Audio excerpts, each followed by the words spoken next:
Hallo zusammen, ich bin's mal wieder, euer Michael. Wir haben heute den 28. September 2024 und ich möchte euch heute einfach mal mein neues Video-Setup vorstellen.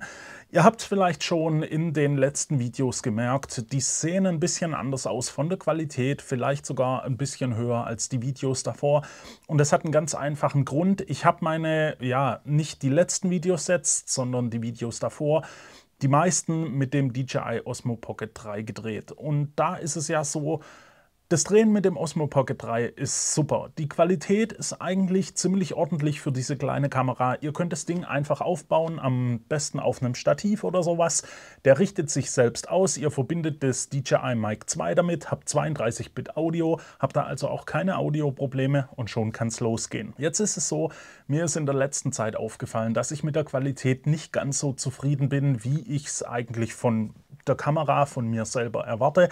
Und zwar war es einfach so, gerade in Outdoor-Situationen, wo ich gefilmt habe, wo einfach auch ein bisschen die Sonne vielleicht im Hintergrund sogar war oder so, einfach in hochdynamischen Aufnahmen, also viele Dunkel- und viele Hellanteile, da habe ich einfach gemerkt, dass der kleine Sensor vom Pocket 3 da schon an seine Grenzen stößt. Und ich habe ja davor teilweise mit Sony und Canon aufgenommen, also ja, eigentlich nicht teilweise, sondern die meisten Videos.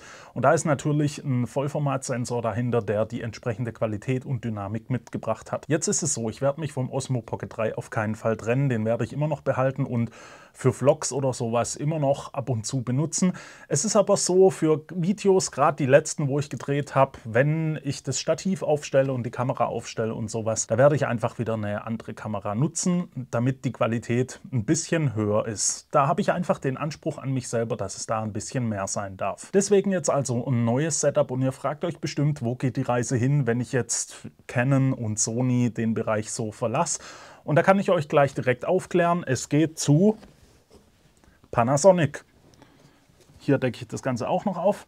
Und zwar ist es so, ich habe hier die Panasonic Lumix S5 Mark II X und die wird mein neues Video-Setup. Und warum das Ganze so ist, das möchte ich euch jetzt einfach erklären. Ihr denkt euch nämlich bestimmt, wenn ihr den Kanal schon länger verfolgt, Panasonic Lumix S5 Mark II, da war doch irgendwie was letztes Jahr. Und genau, letztes Jahr hatte ich mir die S5 Mark II gekauft und wollte sie als mein Video-Setup nutzen.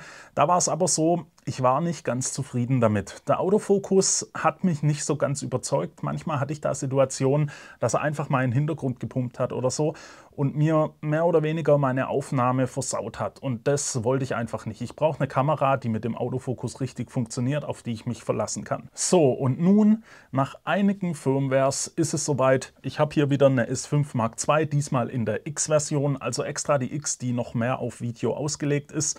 Und das hat einen ganz einfachen Hintergrund. Panasonic ist auf mich zugekommen und hat mir angeboten, die Kamera einfach mal nochmal ausgiebig zu testen. Da kam ja jetzt das Firmware-Update 2.0 im April, glaube ich, dieses Jahr.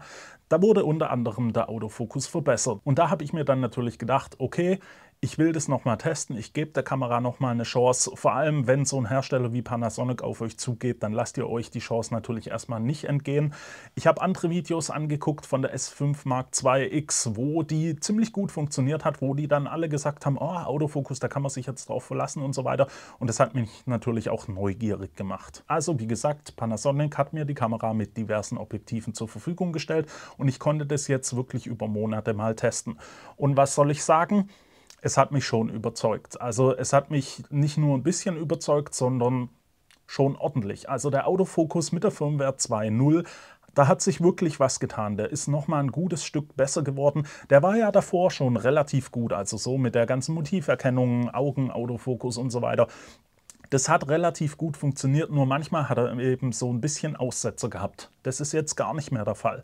Das ist Punkt 1, wo ich wirklich wieder Interesse an der Kamera gefunden habe. Jetzt ist es ja so, mit Canon und Sony habe ich Kameras, da kann ich mich auch auf den Autofokus verlassen. Warum sollte ich jetzt also wieder einen Wechsel vollziehen, sag ich mal, auf ein anderes System, wenn es die anderen doch genauso gut machen? Das Ganze hat eigentlich einen großen Grund. Das ist für mich so ein bisschen ein kleiner Gamechanger in meinen Aufnahmen. Und das ist einfach die 6K Open Gate Aufnahme. Die war damals eigentlich schon so mit der Grund, warum ich zur S5 Mark II gegriffen hatte. Weil wenn ihr euch meine Videos anschaut, die meisten entstehen auf einem Stativ oder sind aus der Hand gefilmt. Da kann ich mit 6K Open Gate, mit dem vollen Sensor, mit der vollen Sensorgröße, einfach mehr draus machen. Also ich kann mein Bild nachher framen, wie es mir passt. Vor allem bei Handaufnahmen habe ich die Möglichkeit, dass ich das Ganze im Nachhinein noch ein bisschen besser stabilisieren kann. Und ich kann auch Shorts und Instagram Stories einfach rausziehen mit einer sehr guten Auflösung, was halt mit einer normalen 4K-Aufnahme in 16:9 nicht so einfach geht. Und das ist für mich wirklich ein Gamechanger, sag ich mal, weil ich möchte jetzt nicht immer die Kamera perfekt ausrichten. Das geht meistens überhaupt gar nicht, wenn ich unterwegs bin oder so mit der Wasserwaage und sowas. Ein bisschen schief ist das Bild eigentlich immer. Und bei dem 6K Open Gate habe ich einfach den Vorteil, ich kann das Bild ein bisschen drehen, ein bisschen reinzoomen und dann passt es einfach für mich. So wie es eigentlich der Osmo Pocket 3 immer abgeliefert hat, der sich durch den Gimbal einfach immer selbst stabilisiert hat und das Bild perfekt ausgerichtet hat. Und das ist, wie gesagt, für mich ja, wahrscheinlich mit der Hauptgrund, warum ich wieder auf die S5 Mark II X wechsle. Ich habe da einfach viel mehr Möglichkeiten bei der Videoaufnahme. Perfekt wäre das Ganze noch, wenn es mit 60 Bilder pro Sekunde gehen würde. Das ist jetzt gerade auf 30 Bilder pro Sekunde limitiert, aber ich sag mal so, für so Videos, wie ich es jetzt hier mache, ist es für mich völlig ausreichend. Und ja, klar, die S5 Mark II X, die hat auch ein paar Sachen, die ich jetzt, sag mal, nachteilig befinde, beziehungsweise vielleicht einen Nachteil haben gegenüber anderen Kameras, unter anderem zum Beispiel 4K 60, das kommt mit einem Crop-Faktor. Aber das könnt ihr ja durch ein entsprechendes Objektiv wieder ausgleichen. Dafür habe ich dann die Möglichkeit, unter anderem im ProRes aufzunehmen oder in All-Intra. Ihr habt ja bei der S5 Mark II X direkt die Möglichkeit, auf eine USB-C SSD aufzunehmen. Das erleichtert den Alltag natürlich auch ein bisschen, wenn ihr das einfach einsteckt und euch da keine Gedanken mehr drüber machen müsst, dass ihr das nachher noch irgendwo rumschiebt. Vor allem, ich habe ein MacBook, da brauche ich dann noch den Adapter dazu für eine SD-Karte. Das entfällt da natürlich. Es macht mir einfach den Alltag auch ein bisschen einfacher. Und mit der Firmware 2.0 wurde natürlich auch noch die Bildstabilisation verbessert. Jetzt ist es ja so, Panasonic mit den Lumix, sei es jetzt die Vollformat oder auch die MFT-Sensoren, die sind ja schon sehr gut stabilisiert. Ich würde sogar sagen, dass die aktuell einfach die beste Stabilisation bieten, egal ob es jetzt im Vollformat oder eben beim MFT, da ist es ja noch krasser. Ob es in den beiden ist, das ist wirklich bei beiden eine sehr gute Stabilisation und mit der Firmware 2.0, wie gesagt, hat sich da noch mehr getan. Also aus der Hand filmen, super mit dem Teil. Aber es gibt bei der Kamera ja noch mehr Sachen, wie zum Beispiel das automatische Tracking auf einem Gimbal. Ich habe da ja ein Video dazu gemacht, das kann ich euch irgendwo mal da verlinken oder in der Beschreibung.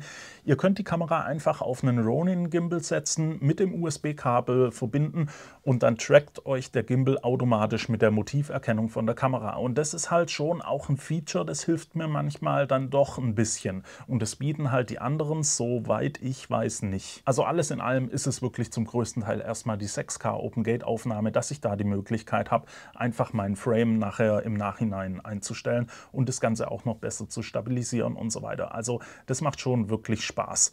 Ich habe natürlich auch ein kleines Objektivpaket zur Kamera. Und zwar möchte ich euch das jetzt einfach mal noch ein bisschen vorstellen. Fangen wir an mit hier außen. Wir haben das 18 mm mit der Blende 1.8. Das ist eigentlich so mein Objektiv, das nehme ich dann gern, um aus der Hand zu vloggen. Ihr habt mit 18 mm schon einen relativ großen Bildausschnitt, mit der Blende 1.8 natürlich auch die Lichtstärke dahinter, dass ihr auch mal im Lowlight damit filmen könnt.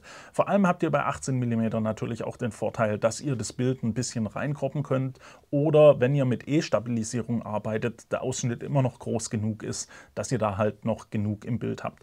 Außerdem hat das Objektiv einfach den Vorteil, ich habe es ja vorhin schon erwähnt, 4K 60 hat einen Crop-Faktor. Bei 18 mm bin ich dann wieder in meinem Brennweitenbereich, der mir da dann genau passt. Also eigentlich das perfekte Objektiv für Vloggen. Dann habe ich hier, ihr seht es auf der Kamera, das 35 mm 1.8. Das ist eigentlich mein Hauptobjektiv für alle Aufnahmen vom Stativ. Also meine letzten Videos, die ihr so gesehen habt über das Sigma oder die Leica SL3, die wurden alle mit genau dem Setup hier gefilmt. Also das 35 mm 1.8 mit einem variablen ND-Filter vorne dran, der ist von Polar Pro, 2 bis 5 Stufen. 2 bis 5 Stops. Das ist eigentlich so mein Setup, wie ich meine ganzen Videos vom Stativ drehen will. Für alles andere im Alltag, wenn ich einfach ein bisschen Zoom brauche und trotzdem ein bisschen Lichtstärke haben will, habe ich hier das 24 bis 70 mm mit der durchgehenden Blende von 2.8.